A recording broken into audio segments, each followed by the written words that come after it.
Hak angket adalah salah satu dari 3 hak yang dimiliki oleh DPR.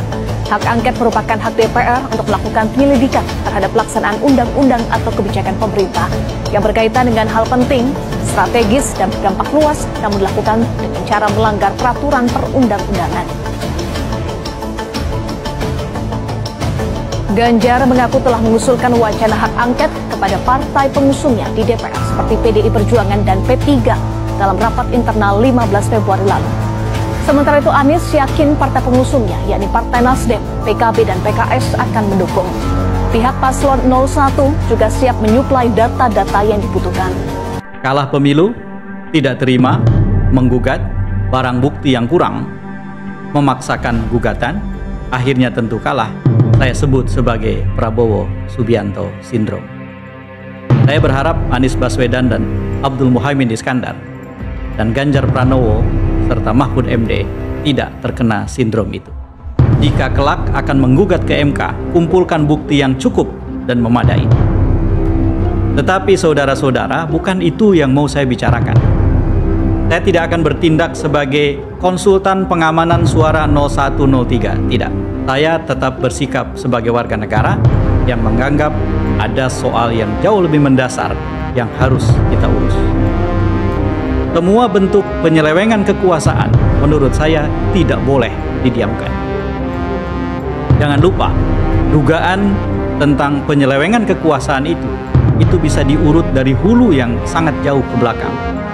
Ketika anggaran pendapatan dan belanja negara untuk kegiatan-kegiatan yang bersifat bantuan sosial bagi rakyat ditingkatkan dengan amat sangat dramatis untuk 2023 dan terutama 2024. Sejak saat itu, semestinya kita sudah paham ada sesuatu yang rancang. Kemudian ada putusan MK nomor 90 tahun 2023. Dan seterusnya. Ada mobilisasi aparatur yang tentu saja perlu disiapkan sejak jauh-jauh hari. Bukan perintah yang bisa datang 1 atau 2 hari. Semua dugaan itu sekali lagi bertebaran di mana-mana dan kita tidak bisa mendiamkannya. Welcome to your channel QNC, berdiri kokoh di tengah.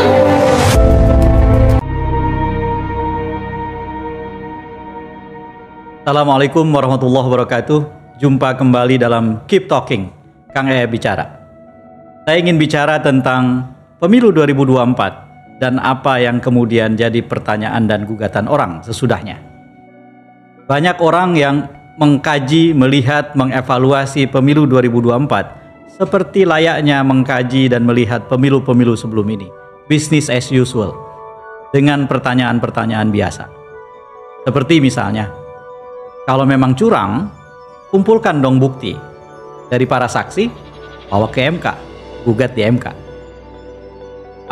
Karena kalah saja, kalian bilang curang. Kalau saja kalian menang, kalian sembunyikan soal kecurangan. Saudara, saya ingin mengajak pembicaraan tentang pemilu 2024 pada level yang berbeda. Kita angkat ke level yang lebih substantif. Kita angkat ke level yang lebih mendasar. Pemilu 2024 berbeda dengan pemilu-pemilu sebelumnya, terutama karena adanya konteks penyelewengan kekuasaan yang sangat terang benderang yang membuat terfasilitasinya kompetisi yang tidak adil. Menurut saya, jika ingin berdemokrasi secara sehat, jangan melarikan diri dari isu ini. Karena sebab itu, tentu penting bagi setiap pihak, terutama dalam pemilihan presiden, baik pasangan nomor urut 01 maupun 03, untuk menggugat kemenangan 02 dengan menyertakan barang bukti yang cukup dari semua TPS. Jangan sampai mengulang apa yang bisa saya sebut sebagai Prabowo Subianto Syndrome. Prabowo Subianto Syndrome adalah orang yang kalah dalam pemilu menggugat dengan barang bukti yang tidak cukup. Saya bertemu dengan pimpinan dan anggota tim legal ketika Prabowo Subianto dan Sandiaga Uno mempersoalkan hasil pemilu presiden 2019 ke Mahkamah Konstitusi.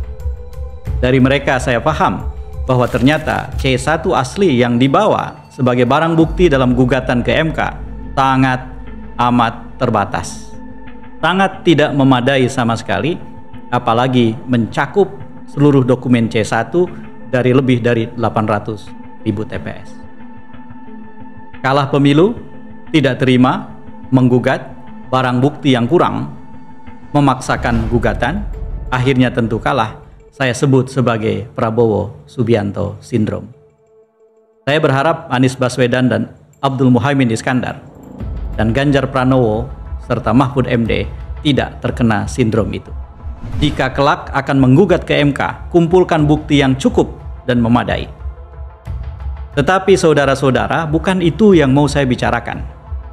Saya tidak akan bertindak sebagai konsultan pengamanan suara 0103, tidak. Saya tetap bersikap sebagai warga negara yang menganggap ada soal yang jauh lebih mendasar yang harus kita urus. Semua bentuk penyelewengan kekuasaan menurut saya tidak boleh didiamkan. Jangan lupa, dugaan tentang penyelewengan kekuasaan itu bisa diurut dari hulu yang sangat jauh ke belakang. Ketika anggaran pendapatan dan belanja negara untuk kegiatan-kegiatan yang bersifat bantuan sosial bagi rakyat ditingkatkan dengan amat sangat dramatis untuk 2023 dan terutama 2024. Sejak saat itu semestinya kita sudah paham ada sesuatu yang dirancang. Kemudian ada putusan MK nomor 90 tahun 2023 dan seterusnya. Ada mobilisasi aparatur yang tentu saja perlu disiapkan sejak jauh-jauh hari, bukan perintah yang bisa datang 1 atau 2 hari. Semua dugaan itu sekali lagi bertebaran di mana-mana dan kita tidak bisa mendiamkannya. Maka izinkan saya sebagai warga negara berharap, meminta, mengaspirasikan kepada partai-partai yang berada di luar koalisi Presiden Jokowi untuk memproses ini lebih serius dan tidak menganggap pemilu 2024, terutama pemilihan presiden dengan pendekatan business as usual, seolah-olah sesuatu yang biasa. 5 partai yang tergabung dalam koalisi paslon 01 dan 03 sangat memadai untuk melakukan sesuatu di DPR RI. Jumlah kursi mereka secara gabungan, PDI Perjuangan, Partai Persatuan Pembangunan, Nasdem, Partai Keadilan Sejahtera, dan Partai Kebangkitan Bangsa adalah 314 kursi di DPR RI sekarang, atau 54,6%. Mereka jika solid, jika bersikap dengan tegas, sangat mudah untuk membangun atau membentuk pansos pemilihan presiden 2024. Bentuklah pansos pemilu presiden 2024 sesegera mungkin. Urus segala sesuatu, bukan hanya berkaitan dengan kecurangan biasa yang biasa kita temui di dalam pemilihan umum, tetapi juga hal ihwal yang berkaitan dengan kemungkinan penyelewengan kekuasaan.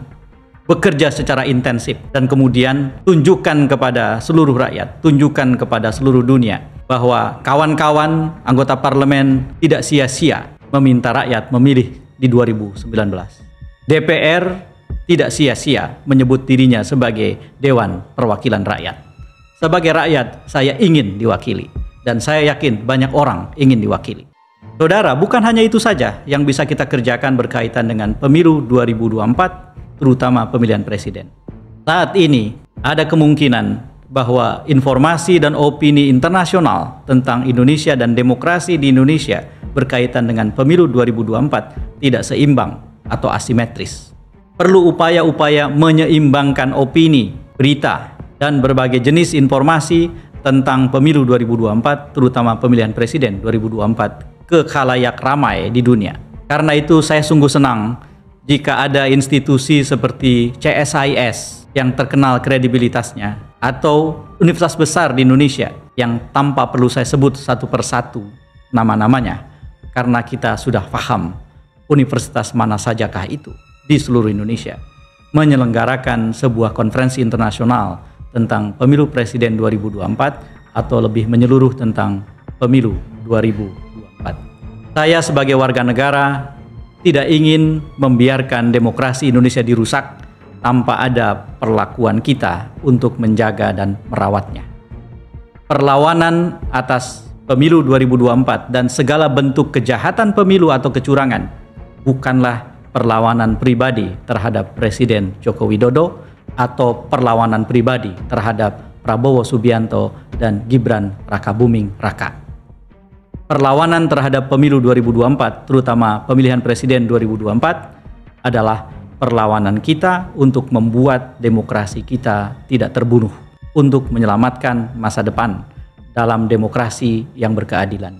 Berkaitan dengan pemilu 2024, tentu saja himbauan juga perlu kita sampaikan kepada Komisi Pemilihan Umum. Komisi Pemilihan Umum harus menuntaskan kerjanya dan menyegerakan kerja itu. Bukan hanya segera, tetapi juga layak, tertata, transparan, accountable, bertanggung jawab. Saat ini begitu banyak orang yang haknya sedang dipertaruhkan. Selama ini barangkali saya banyak berbicara tentang hak warga negara atau pemilih. Sesungguhnya selain itu ada hak-hak calon anggota legislatif, baik di pusat, di provinsi, di kabupaten kota, maupun calon-calon anggota Dewan Perwakilan Daerah atau DPD yang sedang dipertaruhkan haknya.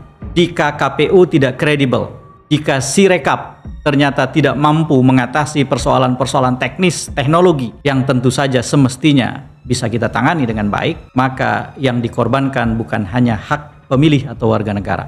Yang juga dikorbankan adalah hak orang-orang yang sedang berjuang. Di antara mereka ada orang-orang yang berjuang tanpa menggunakan uang.